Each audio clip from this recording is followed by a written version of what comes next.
Hey everyone, Eva Thompson here. Welcome back to another video, or if you're listening to this on our podcast on Spotify or on Apple Podcasts, I really appreciate you tuning in today. And I want to talk to you about 3 things that may be keeping you stuck if you are struggling with retroactive jealousy. So basically, if you are bothered by your partner's past. I'm also going to be giving you some ways to stop sabotaging your own recovery, because I think it's important to recognize the negative, but of course, what's even more important is to work towards recovery, work towards the positive, work towards overcoming it.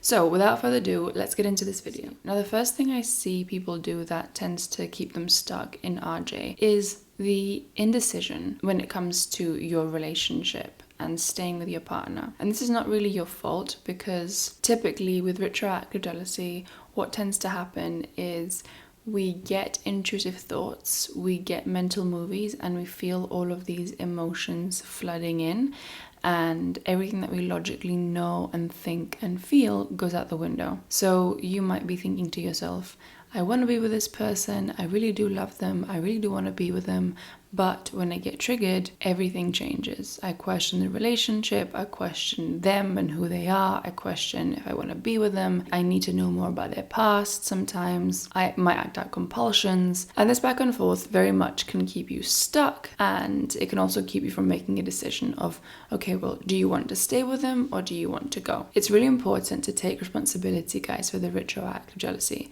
It's not your fault that it has happened to you, that you have this, but it is your responsibility. So I would encourage you to start doing some research on why you might be experiencing this. If you need to reach out for help, go ahead and do so. Maybe read some books on it. What is RJ? What could it be about for you? Because even though people that struggle with RJ might have similar symptoms, that doesn't mean that they all struggle because of the same reason. For some people, maybe they really are incompatible with their partner. Maybe the only thing that's keeping you in the relationship is a fear of being alone. That's not where you want to be. Maybe the partner that you are with is absolutely wonderful and they are meant for you, but past trauma or insecurities or fears around commitment or what people might think of them or say about them is keeping you from being happy. Either way, I really do encourage you to work on the RJ, because you either will find out that this partner wasn't for you and it wasn't the RJ, it was just incompatibility, or you'll end up happier in your relationship, able to be present with them and actually look forward to a future instead of questioning the past all the time. Another reason could be growing up with very judgmental parents that see things as very black and white, and you took that trait on. Your mind can't hold conflicting beliefs, so if you grew up a certain way, believing certain things and putting people in boxes, for example, women that engage in casual relationships are unworthy or they are less than, and then you meet someone, you fall in love with them, you put them on a pedestal, you think they're the one for you, and then you find out that they've done things that supposedly in your reality before would be deemed unworthy or less than. That's a conflicting reality right there. It's a conflicting belief. So you need to pinpoint these things and choose what you want to believe in and who you want to be, and if your partner can still exist in your world once you make those decisions. Another example is not feeling lovable enough or special enough or good enough. And so when your partner comes along and tells you that they do love you, that they do want to be with you, that they don't care about their past, you're unable to accept that as a reality, when actually you can see in their eyes and in their actions that they mean it. Like I said, it could be a whole host of things. The root cause really depends on the human being and what they've been through and who they want to be going forward.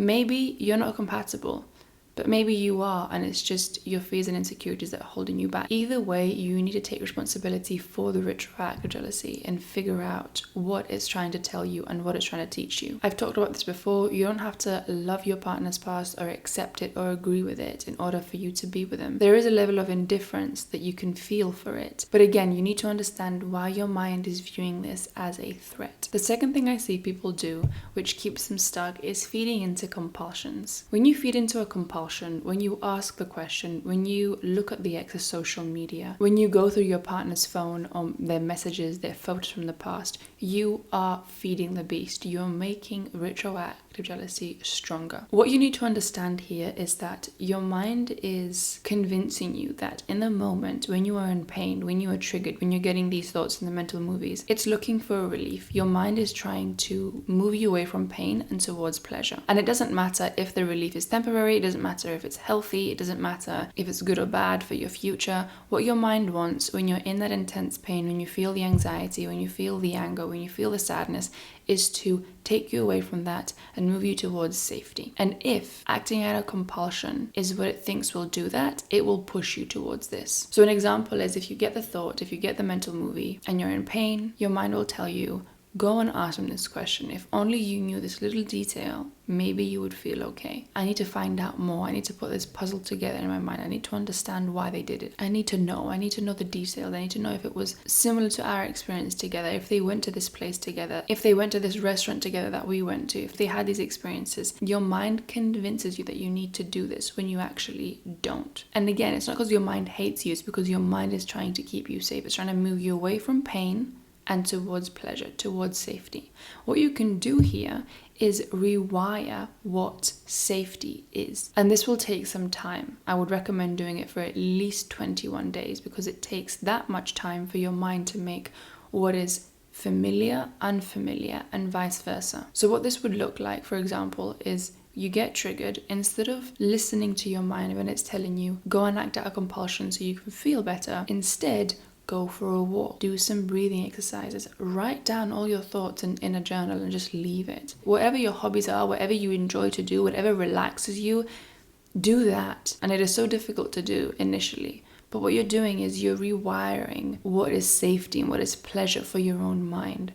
So when you get triggered, instead of acting out a compulsion, now you're going to journal. Now you're going to do breathing exercises. Now you're going to meditate. Now you're going to go for a walk. Now you're just going to go sit in a room by yourself and just wait until it passes. It is possible to do, but again, it takes a good month, more or less, for it to become easy and familiar. The third and final thing that I see people do, which keeps them very stuck in retroactive jealousy, is using it as an excuse. Getting into groups on the internet and talking to other people that have RJ, which does bring about this feeling of relief, this feeling of belonging, this feeling of I'm not alone, I don't struggle with this by myself. People out there understand me, people out there get it. But if you are in groups with people, or you are discussing this issue with people that have the same issue with you, you're not going to get over it. Because if people that have RJ knew how to overcome RJ, they wouldn't be talking to you about it. So although I know having RJ can be very isolating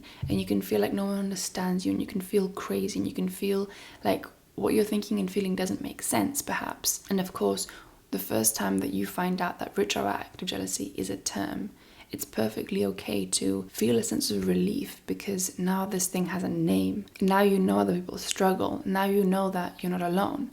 But what I'm saying is don't get stuck in that, where you go online and you ask other people about your partner's situation and you start trusting their judgment over your own. No one knows your partner the way that you know your partner. So don't go asking strangers on the internet for their opinion. And don't make the retroactive jealousy an excuse as to why you shame and blame your partner, or you shut down, or you stalk their ex on social media, or you look through their phone and through their private messages. Avoid doing that. Just because it has a name, again, it's not your fault that you have this, but it is your responsibility. And it's easy to just get stuck in this cycle of, I don't want to break up with them, but when I'm triggered, I really don't want to be with them. I really don't like them much. I know it's not their fault that I struggle with this, but I really feel like it is when I'm triggered. I want to get over it, but all I do is talk about it with people that have RJ, or because I want them to validate my feelings around it and tell me that that I'm right or that they understand me. Acting out compulsions, seeking validation,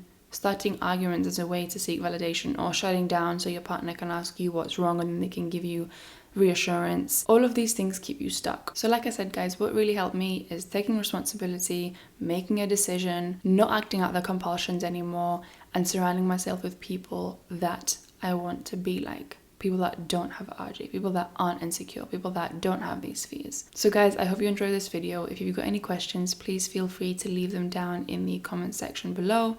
and I will do my best to answer them all. I am hosting a webinar this Saturday, and it's going to go up on the website afterwards, regarding my experience with RJ, how I was able to overcome it, the 10 principles of the mind, and how they really helped me on my recovery journey. And I'm also going to dedicate some time for your questions at the end. So guys, I really hope that you enjoy this video. If you've got any questions, please leave them down in the comment section below, and I will see you soon. Take care.